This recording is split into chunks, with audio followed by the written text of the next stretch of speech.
हाय, मैं डॉक्टर ज्योति और आज हम बहुत ही जनरल टॉपिक के बारे में बात करने जा रहे हैं कि होम्योपैथिक मेडिसिन के बारे में लेते वक्त क्या प्रिकॉशंस लेने चाहिए या कैसे लेनी चाहिए। तो सबसे पहली जो बात है वो ये है कि आपको कोई भी दवाई, चाहे वो होम्योपैथिक हो, आयुर्वेदिक हो, एलोपैथिक हो या फिर किसी और पैथी की हो, आपको बिना डॉक्टर की सलाह के कभी नहीं लेनी चाहिए। हमेशा याद रखिएगा कि आप जो दवाई ओवर द काउंटर लेते हैं या अपने आप से लेते हैं, उसको आप लेने से अपने आप को फ़ायदे से ज़्यादा आप अपनी बॉडी को डैमेज करते हैं। इससे क्या होता है कि जब सही समय पर उसी दवाई की ज़रूरत पड़ेगी तो वो दवाई आपके ऊपर काम नहीं करेगी या उतना अच्छा काम नहीं करेगी जितना उसे करना चाहिए, और इससे जो है बाकी डिजीज़ेस भी हो सकती हैं। यदि आपको पिल्स के फॉर्म में दवाई प्रिस्क्राइब की गई है होम्योपैथी की, तो ध्यान रखिए कि आपको उसे जो है ढक्कन में डालकर लेना है और उसको चूसना है, चबाना नहीं है। Let it melt on your tongue, क्योंकि चबाने से उसकी जो दवाई का असर है या वो ढंग से आपकी टंग पर अब्जॉर्ब नहीं हो पाएगी, तो वो उतनी असरदार नहीं हो पाएगी। और ढक्कन में डाल के इसलिए बोला गया है क्योंकि जैसे ही आप उसको हाथ से टच करते हैं, आप उसकी मेडिकेटेड प्रॉपर्टी या मेडिकेटेड ऑरा में अपना हाथ रखते हैं, जिससे वो दवाई बिल्कुल ख़राब हो जाती है।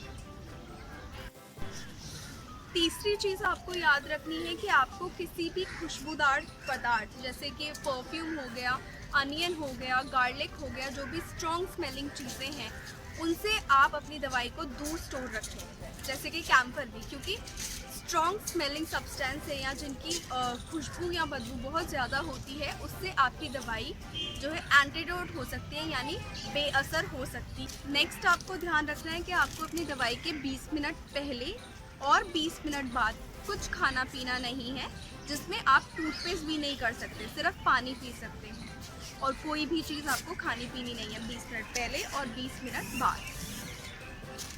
जब भी आप होम्योपैथिक दवाई के साथ और भी कोई दवाई ले रहे होते हैं, जैसे कि आयुर्वेदिक या एलोपैथिक, तो ये ध्यान रखें कि अपनी होम्योपैथिक दवाई से या तो उस दवाई को 1 घंटा पहले लें या 1 घंटा बाद लें। होम्योपैथिक दवाई लेने के 1 घंटे पहले और 1 घंटे बाद आप कोई और दवाई या कोई और सप्लीमेंट जैसे कि प्रोटीन सप्लीमेंट या विटामिन सप्लीमेंट नहीं लेंगे।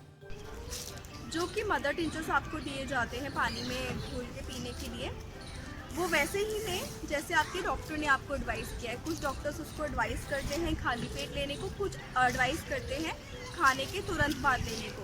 तो इट इज़ इम्पोर्टेंट कि आप उसे वैसे ही लें जैसे आपको एडवाइस किया गया है।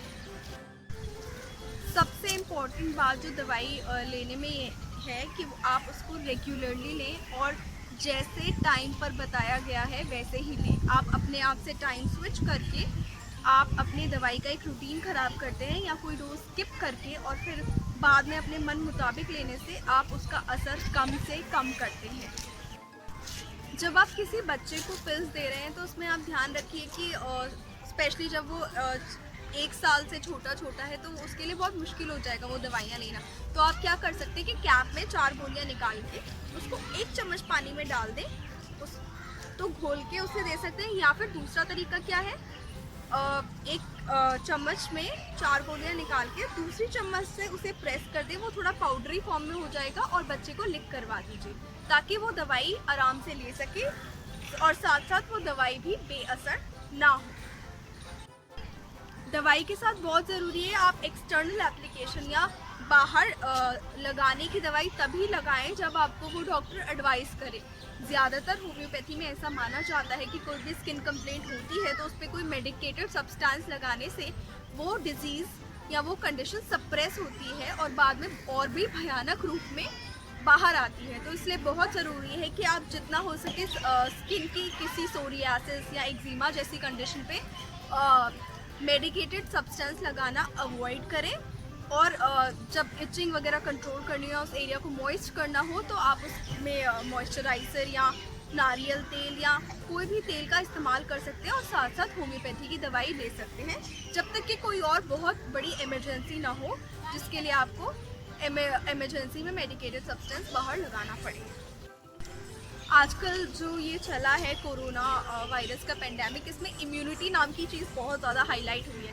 तो इम्यूनिटी के लिए हम कोई भी दवाई ले रहे हैं, कोई भी अपने आप कोई भी होम्योपैथिक टिंचर या कोई भी लिक्विड दवाई ले रहे हैं, मैं आपको बताना चाहूँगी कि हर दवाई आपके ऊपर सूट नहीं करेगी, आपकी इम्यूनिटी पे वर्क नहीं करेगी। आप अपने डॉक्टर को के पास जाइए, उनसे सलाह लीजिए और फिर इम्यूनिटी बूस्ट करने के लिए अपनी बॉडी कॉन्स्टिट्यूशन टाइप और मेडिकल हिस्ट्री, फैमिली हिस्ट्री को देखते हुए जो आपकी इम्यूनिटी बूस्टिंग दवाई देंगे, जो एक्सक्लूसिवली आपके लिए डिज़ाइन होगी, वो होम्योपैथिक दवाई कीजिए। Thank you so much for watching this video and please इसको लाइक कीजिए, शेयर कीजिए और कमेंट कीजिए, और ऐसी कोई डिजीज़ बताइए जिसके बारे में आप जानना चाहते हैं और उसमें होम्योपैथी का क्या स्कोप है, ये मैं आपको बताऊँगी। Thank you so much. Stay connected, stay healthy and stay blessed. Thanks.